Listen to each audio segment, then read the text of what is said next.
Hello everyone. Today we're going to go over a compression test. So when we're looking at engine mechanical diagnosis, we're excluding fuel problems, we're excluding spark problems.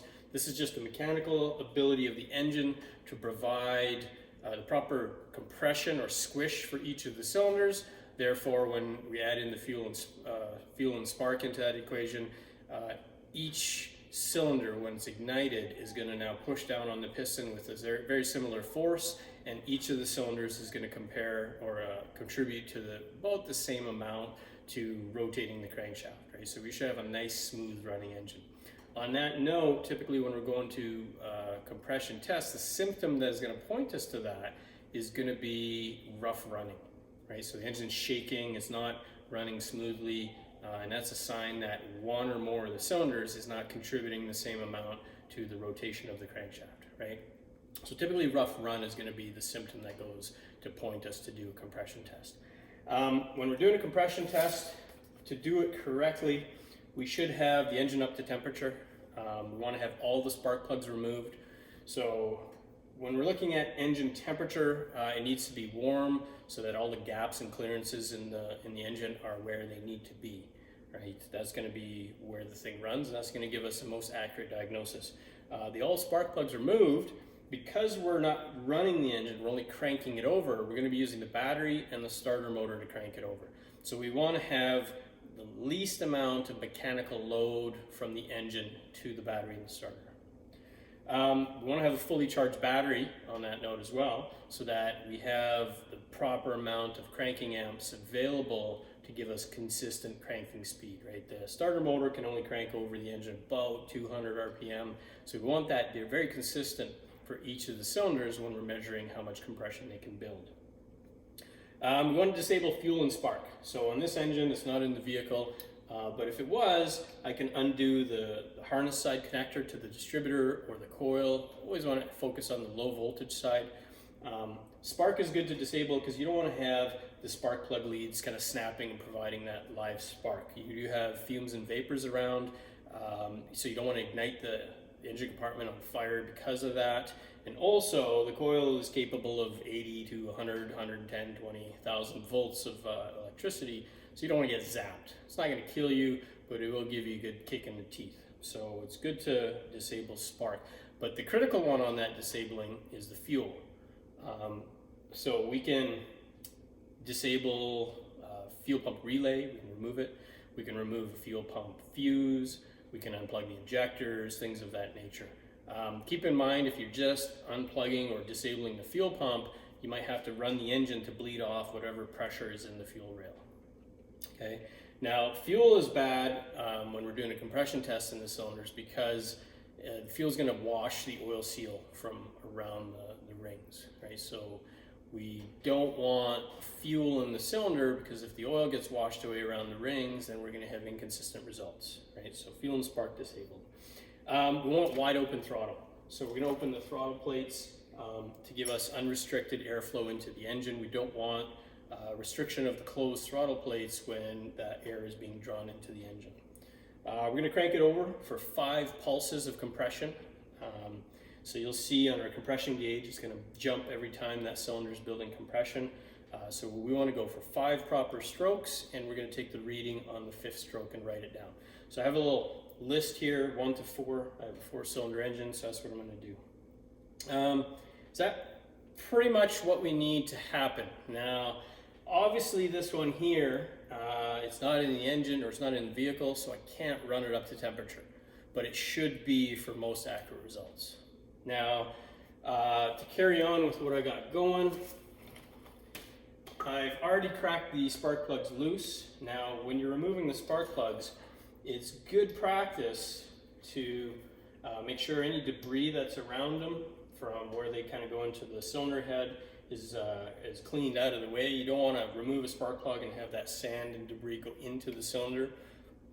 That's going to cause immediate abrasive wear. Keep the spark plugs in order. Right? You're going to be looking at, soot, buildup, oil, white crusty deposits. That's a sign it's burning coolant. This one here, you can kind of see the spark plugs. They're all oily and sooty and fouled.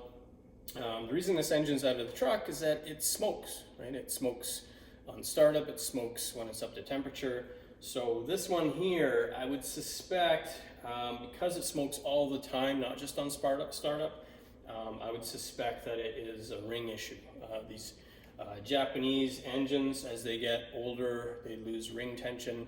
The rings, in my experience, are also pretty soft compared to the blocks, so the rings wear out. They get seized on the piston, they don't seal properly.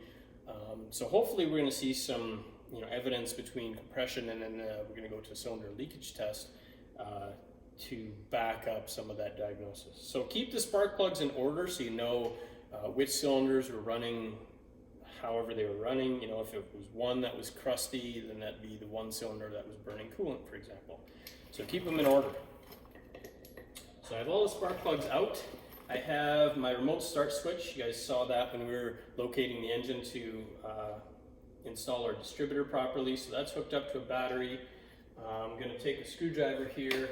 I'm going to jam the throttle plates wide open. So there we go, the throttle is stuck wide open. Remote start switch is there, hooked up. Now, I'm going to take one of these compression adapters. Now, if I look at these, you see one's short and one's long where the threads are on the end of the actual adapter. You want to pick one that kind of matches the stick out of the spark plugs that came out of the engine. So this one is longer, it has the same amount of threads. That's the one I'm going to go with. So it seals with an O-ring seal over here, has a Schrader valve to hold the cylinder pressure. So what I'll do is I'll put that into the hole. I'll thread it down until it touches the seat of the spark plug. Right, nice and all snug there. And then I'm going to look at my compression tester now. Compression tester, mine here goes from 0 to 250. Typically we look at compression test in PSI. It does have KPA. Your specs will kind of dictate which ones we're using. So the coupler here is just going to go onto the adapter. So I have fully charged battery. It just came off the charger, so that one's good. I have my remote start switch. We're going to pretend that it's up to temperature. That would be ideal. All spark plugs are out, wide open throttle. We're going to do 5 compression cranks, and then of course our battery is fully charged. So I'm going to hold this so you guys can see it and you'll listen to the sound. 1, 2, 3, 4, 5. So there's our 5 strokes. Number 1 came in at about 163 psi. Before I take this apart, I want to hit that button there to bleed off the pressure. So I'm going to write that number down. So number 1 was 163. And then I just repeat, right? Do that for all 4 of them in this case.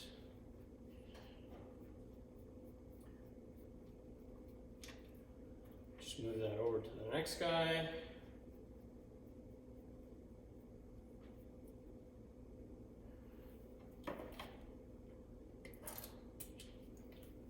There we go. There's our readings again. 1, 2, 3, 4, 5. Right, so that one's about 155. I'll write that one down. And then go on to my next one. So that's number 2. We'll go to number 3.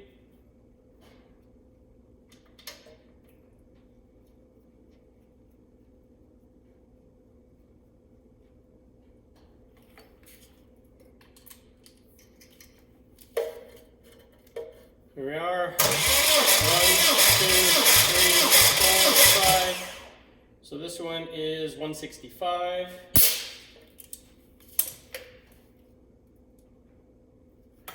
And then we'll go to number 4 and we'll make sense of the numbers.